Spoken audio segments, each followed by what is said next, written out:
we we've been following Ron DeSantis, Donald Trump, the election, obviously, for a while now, and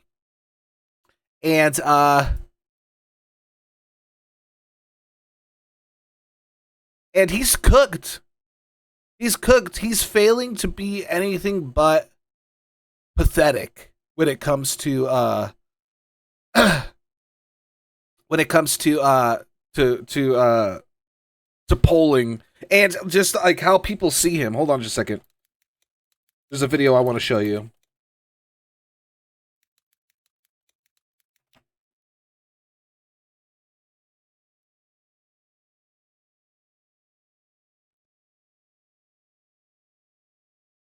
So his own base is humiliating him further.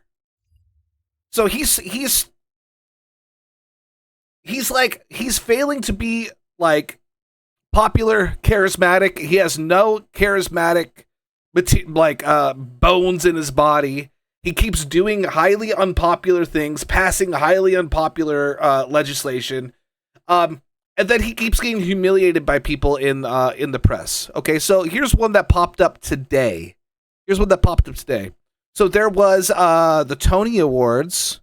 Yeah, there's a Tony Awards, and one of the presenters, Danae Benton, made a little joke about Ron DeSantis. Okay, and it's so funny and also just humiliating for him, especially considering another thing that happened just the other day. So let's take a look at this funny little joke that we did about Ron DeSantis.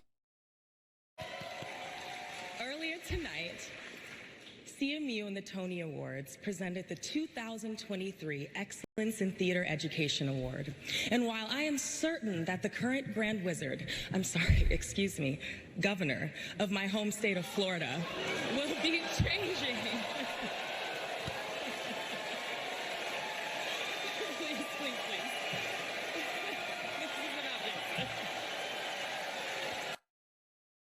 Owned. So owned. So what is her name? Danae Benton. Danae Benton cooked Ron DeSantis live at the Tony Awards with roarous applause. With the response being roarous applause, okay? So that's humiliating. This comes right after this video came out on Twitter. That's Ron DeSantis right there. Okay? See Ron DeSantis? These are Ron DeSantis supporters. Protesters with Nazi flags and Ron DeSantis flags were seen outside Disney World. You think this is good for him? No shot, dude. Families going to Disney World, seeing Ron DeSantis supporters holding Nazi flags, and then people making jokes about him being the Grand Wizard. This guy is so fucking over, dude. It's over for him. It continues to be over for him. More and more every single day. And guess what? There's proof that it's over for him. Even though Trump's indictment came out and he's so fucking cooked, it's so obvious that he's guilty, so obvious, he's still ahead of DeSantis by 38 points. Let's read a little bit into this. Former President Trump topped his closest Republican challenger by nearly 40 points in a new poll of likely GOP voters following the news of his federal indictment. The CBS News and YouGov poll found that 61% of likely GOP voters would vote for Trump in the 2024 Republican primary. Florida Governor Ron DeSantis trailed in second place, garnering 23% of the vote. That's it. That's his closest competitor. He's so cooked, dude. Holy shit.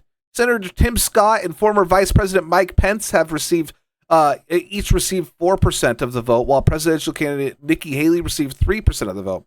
When asked what candidates they would consider voting for right now, 75% of likely GOP respondents said that they would consider Trump, and 51% said they would consider DeSantis.